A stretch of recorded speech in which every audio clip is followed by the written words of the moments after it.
Franklin Whitaker spent his life driving trains and collecting stories, until one rainy afternoon, fate brought an old, forgotten box to his doorstep. What was once just nostalgia turned into hope and inspiration for thousands. From Altoona to the world, join Frank on a journey through railways, memories, and reunions that changed countless destinies.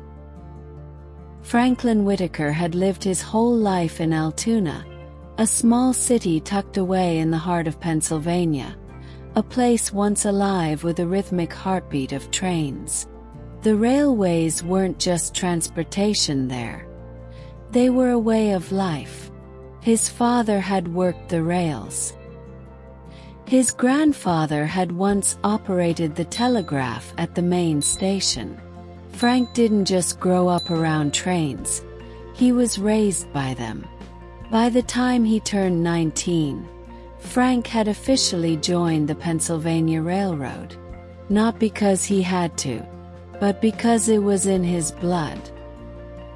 He became a locomotive engineer and spent more than 4 decades riding the rails through dense forests, across winding mountains, and past towns that had long since faded into silence. For others, it might have been just a job. For Frank, every journey was a story. Every whistle, every curve, every station stop meant something. He remembered it all. The elderly woman who boarded every week with a bundle of flowers in her lap. The boy who used to cry at the sound of the horn but later dreamed of becoming a conductor himself. The young couple who met on a cold platform in Harrisburg and married 2 years later. Frank was one of those men who carried history in his chest. He wasn't loud, but he noticed everything. He kept old tickets, faded photographs, handwritten notes from passengers, even torn pieces of luggage tags. His home was filled with memory, and his memory was filled with meaning.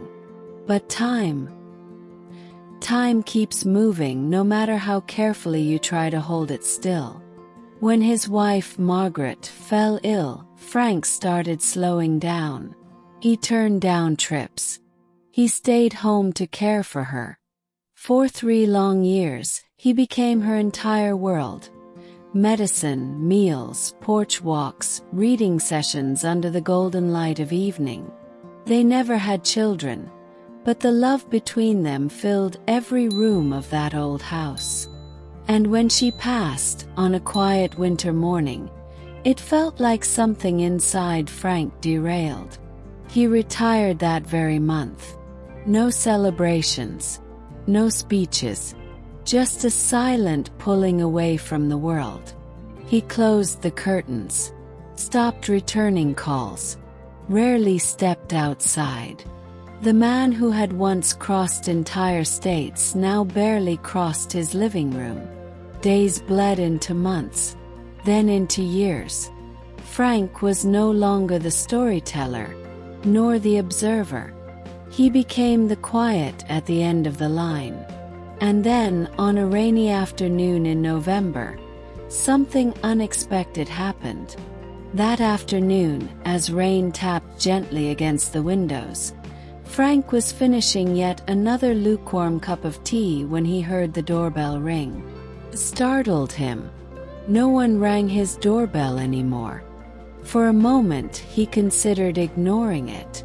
But something about the persistence, 3 firm, deliberate rings, pulled him up from the chair. When he opened the door, he saw a young woman, soaked from the rain, holding a cardboard box with rust stains on the corners. Her name was Emily, early 30s, hair tied up in a loose, messy bun, eyes full of questions and something else. Purpose. "Are you Franklin Whitaker?" she asked, a little breathless from the cold. "I am," he replied, cautious. She held out the box. "I found this at the old South Fork station. They're renovating, and someone said you might know what to do with it." Frank hesitated. Right there, under the gray sky and dripping roof. He opened the box. Inside were documents from the railroad company, hand-drawn maps, faded travel tickets, a rusty harmonica, and at the very bottom, a weathered notebook. His notebook. He froze. His hands trembled slightly as he pulled it out, handling it like glass. I thought this was lost forever. Emily smiled softly. She explained she was a historian working on a project about how railroads shaped people's lives. She'd heard about Frank in passing from locals. "You're kind of a legend around here, Mr. Whitaker," she said, attempting to lighten the moment. Frank didn't smile. Not yet. But he nodded and invited her in. It was the first time anyone had crossed his threshold in years. Just you, telling these memories. Your voice, your view. It could really mean something to people. Frank didn't answer right away. But that night, for the first time in years, he didn't fall asleep to silence. He lay in bed, eyes open, listening to the storm and thinking. The next morning he called Emily. "When do we start?" he asked. The first videos were humble. Emily used a basic camera and a borrowed lapel microphone from her university. The setup was minimal. Frank sitting in his armchair, a warm yellow lamp behind him, and a bookcase that looked like it hadn't changed in decades. He wore his old wool cardigan, spoke slowly, and looked straight into the lens as if he were speaking not to an audience, but to someone he used to know. In the very first video, Frank told the story of his first trip as a lead engineer, a freezing February night in 1976. A boy had missed the train by 3 minutes. Frank had stopped the locomotive and waited, despite the rules.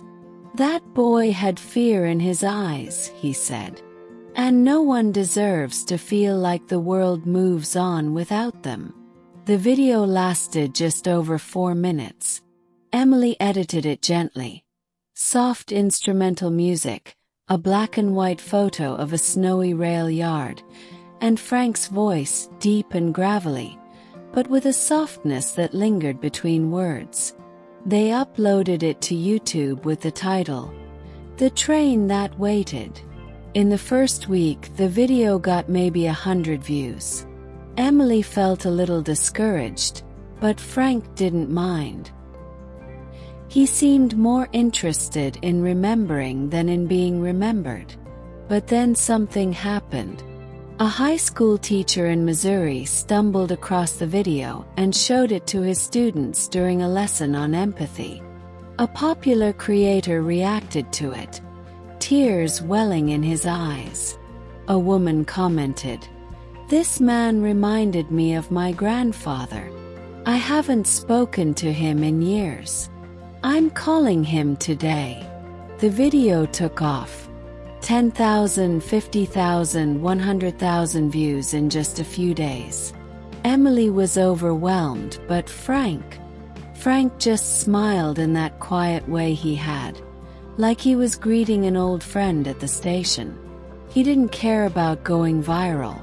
What mattered was that someone somewhere was listening. In the next videos he went deeper. If you're moved by this story so far, make sure to subscribe to the channel. It's free, and your support helps spread these memories even further. Let's keep this journey going together. One day, he spoke about the last time he watched snow fall over the rails, and how it reminded him of the way Margaret used to look at the world. Calm, certain, unafraid. In another, he told the story of a passenger who traveled every week to visit his wife undergoing cancer treatment. "He taught me the difference between hope and stubbornness," Frank said, voice barely above a whisper. The comments kept growing. "Your video helped me get out of bed today. You reminded me why I became a teacher." Please never stop telling these stories." Frank, who once ignored his phone completely, now had a little notebook where he wrote down video ideas. More memories returned. More details surfaced. He began digging through boxes he hadn't opened in decades. Old photos of fellow engineers. Letters exchanged between stations. Even a note from Margaret written years ago. "Promise me you'll keep walking, even if the tracks change direction."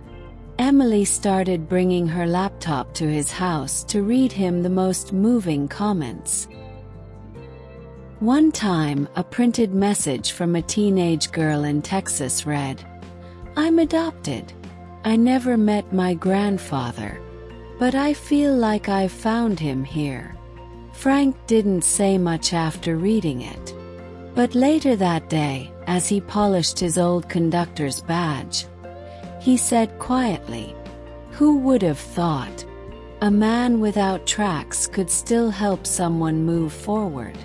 With time, Frank's videos began to find their way into schools, retirement homes, public libraries, and community centers. A local news channel in Altoona featured a story about the trainman who brought a city back to its roots. Frank had become something rare, a living reminder of a disappearing world, a quiet witness to the soul of a nation in motion. Emily managed everything with a kind of care that went beyond professionalism. She called ahead to venues, arranged chairs, handled logistics. Frank, now walking with a cane, still insisted on wearing his old engineer's cap to every event. At one high school auditorium in Huntingdon, Frank stood before a restless crowd of teenagers. Some had earbuds in. Others scrolled through their phones. Frank didn't flinch. He began to speak, slow, steady. He told them about a night when a snowstorm hit mid-route. The train was carrying emergency supplies, and the pressure to deliver was immense. He described the silence inside the cabin, the wind slapping against the windows, and how responsibility doesn't care whether you're scared or tired.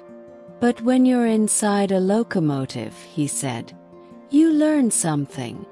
No matter how heavy the train behind you is, you're still the one choosing the direction. The auditorium went still. Then he told the story of a passenger who once stepped off his train with a note in his pocket that read, "Thanks for slowing down today. That gave me just enough time to change my mind." Another silence, this time deeper. Afterward, dozens of students came to hug him. A girl handed him a handwritten letter saying she was bullied and had thought about giving up, but that now she saw value in simply making it to the next day. That night, driving back from the event, Emily noticed Frank was unusually quiet. "You all right?" she asked. He stared out the window for a few seconds before answering. "I'm afraid I won't have time to tell it all." She smiled, firmly but gently. "We've got time.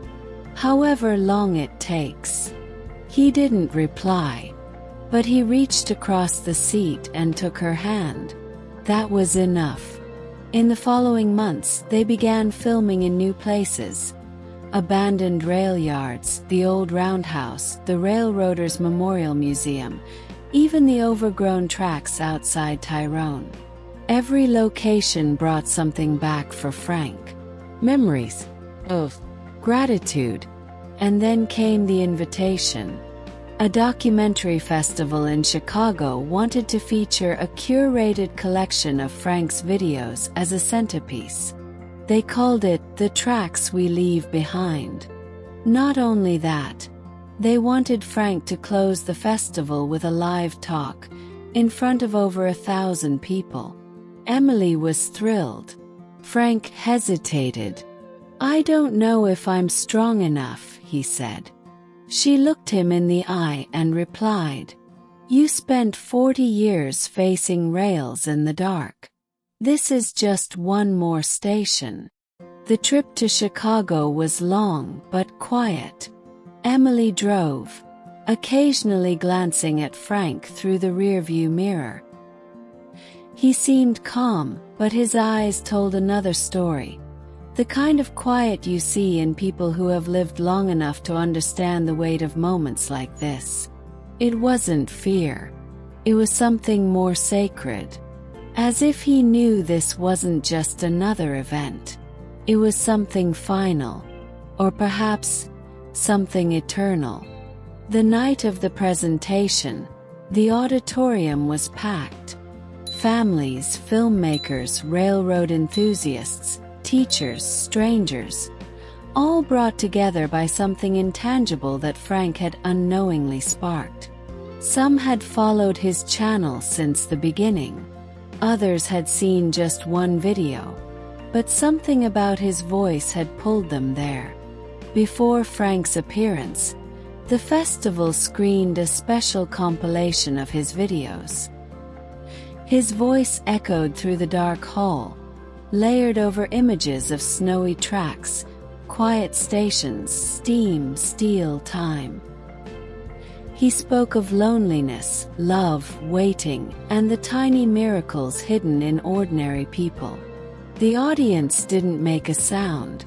Many cried quietly. Then they called his name. Frank stepped onto the stage slowly, his cane in one hand, Emily's arm in the other. The spotlight caught the silver in his hair. He reached the center, took a moment to steady himself, then stood tall, like a man used to facing long tracks with no clear end. No teleprompter, no script, just silence, and his voice. "I spent a lot of years in a train cabin," he began, his voice low and calm. "Didn't always know who'd get on. Didn't always know where they were headed. Sometimes it was happy people, sometimes broken people, but they were always going somewhere." He paused, looked out over the crowd. "That taught me something. Took me a long time to understand it. But no one boards the train for no reason."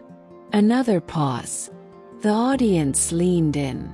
"When my wife passed, I thought that was it. That my final station had come. I shut everything down. I stopped talking. I thought the ride was over." He took a breath. His voice wavered just slightly. "And then someone knocked on my door, carrying a box of memories and a curious heart. And that woke me up. 'Cause life never really stops. It just switches tracks." The room was frozen in stillness. "I'm not special," he continued. "I just listened. I watched. And now I get to tell the stories. If something I've said tonight touched you, don't let it stop here. Pass it on. Tell someone. Share your story. Keep the train moving." Applause. Not a polite round. Not a standing ovation of habit. A rising, roaring wave of respect. People stood, clapped, cried. Some simply held their hands to their chests and nodded. Back at the hotel that night, Frank sat on the balcony with Emily. The city lights blinked like stars fallen to earth. She asked him how he was feeling. He looked out at the night. "Ready," he said. "Not to stop. Just ready to keep going wherever the next stop takes me." The days following the festival felt different. Frank's channel exploded with new subscribers. Messages flooded in from across the country, then across the world. Argentina, Japan, South Africa. People of all ages wrote to him, thanking him, asking him questions, sharing their own memories. But Frank didn't care about numbers. Never had. What mattered was what was happening inside. He started walking again, down the streets of Altoona, to the public library, to the old diner where he and Margaret used to sit by the window and share blueberry pie. He always chose the same booth. Sometimes people recognized him and came just to say thank you, not for the fame but for the feeling. A man in a suit once gripped Frank's hand firmly and said, "I retired last year and sank into depression. But after hearing your voice, I picked up my pen again. You saved my mind." Frank nodded, eyes soft. Emily, meanwhile, launched an educational initiative called Tracks of Life. With the support of a Pennsylvania university, she created a program for public schools using Frank's stories to teach empathy, personal narrative, and emotional literacy. One school in Johnstown painted a mural of Frank on their history wing, not as a celebrity, but as a symbol of what it means to live fully. Frank kept recording. The later videos were softer, slower, more meditative. He spoke about aging, about silence, about how sometimes the most powerful thing you can offer someone is simply being present. In one video, he said, "Sometimes what feels like the end of the line is just a change in direction. The tracks don't disappear. They just lead somewhere new. And what matters most is who you choose to be along the way." That video became the most shared of them all. One afternoon, Emily arrived at Frank's house and found him outside in the garden, looking at the sky. He wore his old conductor's cap and held a letter in his hands. It was a note he'd written to himself years ago during the darkest days of grief. He read it silently, then smiled. "It's time to let this one go," he said, and burned the letter in a small fire pit, watching the smoke disappear into the breeze. The next day, he recorded what would be his final video. He told the story of a train that had to stop for hours because a fallen tree blocked the tracks. The passengers grew restless, angry. But one child looked out the window and said, "Well, at least now we can see the stars better." Frank looked into the camera, a gentle smile on his face. "Don't forget to look at the stars," he said, "even when something's in your way." Few days later, Frank fell ill. The body, as it always does, began to slow. He was hospitalized, peacefully, without struggle. Emily sat by his side, holding his hand, like he had once held the levers of steel and fire. In their last conversation, he whispered, "Thank you for bringing me back. Now keep the train going." Frank passed away on a calm morning, just as the distant sound of a train whistle echoed somewhere far off, as if the world itself was nodding in quiet respect. At the funeral, there was no heavy sorrow. There were tears, yes, but also something else: gratitude. People traveled from different states to say goodbye. Some brought tokens from his stories. Others sang old railroad songs he had loved. At the end of the service, Emily placed a miniature track atop his coffin, with a note that read, "You didn't just keep going. You helped us all find our way." Today, Frank's channel is still active. Emily uploads unreleased videos from his archive. Young people from around the world send in their own stories, inspired by his voice, his presence, his truth. The Tracks of Life program continues to grow, not as a legacy, but as a movement. And the name Franklin Whitaker is now known not as a man who drove trains, but as someone who reminded the world that we're all on a journey, and sometimes the most important thing you can do is stay on the ride. If Frank's stories touched your heart, leave a like, share, and subscribe so you don't miss the next chapter of this very human journey, because there are always new tracks to be discovered. Thank you for being here with us on this journey. Your presence and support mean the world, and it's what inspires us to keep sharing these stories. We're grateful to have you as part of our community. If this story touched you, let us know in the comments. Your voice makes all the difference. Let's keep exploring these journeys together.